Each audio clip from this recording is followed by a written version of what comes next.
Olá pessoal, tudo bem com vocês? Prof. Paloma de novo aqui.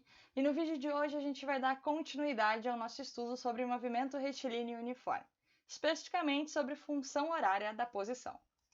Mas antes, vamos recapitular um pouquinho o que é um movimento retilíneo uniforme.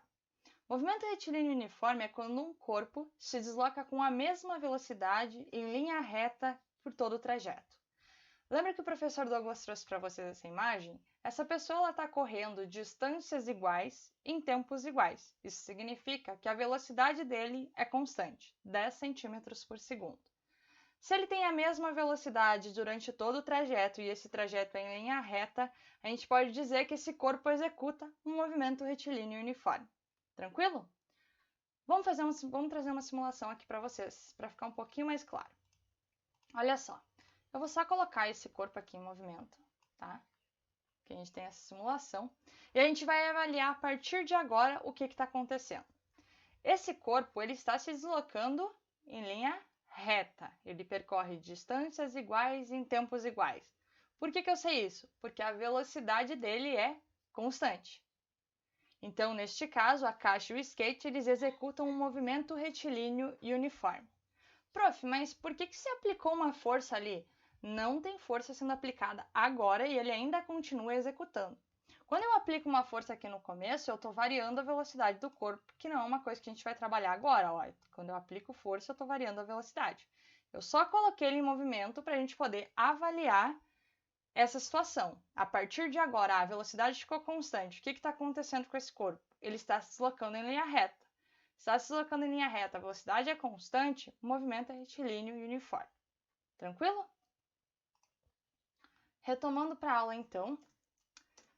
Vocês já pararam para pensar se é possível a gente saber quando um corpo se desloca com velocidade constante, a partir de tal instante, qual posição que ele vai se encontrar? É possível a gente determinar a posição de um objeto, sei lá, esse corpo está se deslocando que nem aquela caixa, com 10 metros por segundo, aquela velocidade.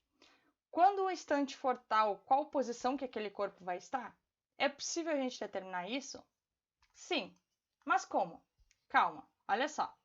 Se a gente viu na aula passada com o professor Douglas que velocidade nada mais é do que a posição final menos a posição inicial sobre o tempo final menos tempo inicial, o denominador está dividindo, vai passar para o outro lado multiplicando. A gente reorganiza a expressão e chega na seguinte equação, que é a posição final de um objeto pode ser determinada pela posição inicial mais a velocidade vezes o intervalo de tempo.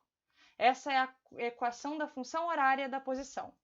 Se você tem a velocidade, o intervalo de tempo e a posição inicial do objeto, você pode saber qual que é a posição final dele.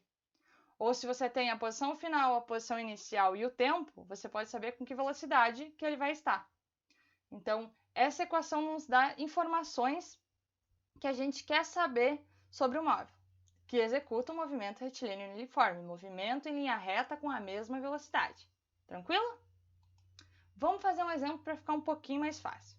Olha só, no instante do tempo t0, um corpo encontra-se na posição 3 metros, com relação ao sistema de referências. Movendo-se com uma velocidade de 10 metros por segundo, a alternativa que representa corretamente a função horária da posição desse móvel é...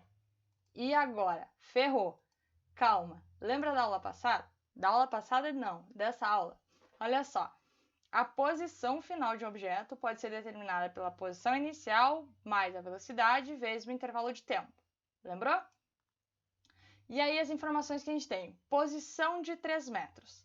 Então, a gente sabe que essa aqui é uma informação da posição e isso aqui é informação da posição. Só que aqui é a posição inicial e aqui é a posição final. Qual que ele está falando aqui em cima? Olha só, no instante de tempo t0, um corpo encontra-se na posição 3 metros. Instante t0 é no tempo inicial. Então, no tempo inicial, ele está na posição. Isso é posição inicial. Esse 3 metros é a posição inicial do móvel. E a velocidade constante de 10 metros por segundo. Onde que a gente tem velocidade aqui? Bem nessa partezinha aqui que multiplica pelo intervalo de tempo. Basta a gente substituir. Ou seja, a posição inicial de 3 metros, velocidade de 10 metros por segundo. A alternativa correta é a letra A. Tranquilo? Pessoal, obrigada pela atenção. Nos próximos vídeos a gente vai estar fazendo resoluções de exercícios sobre essa matéria para ficar um pouco mais claro. Qualquer dúvida, deixa aqui nos comentários. Abraço!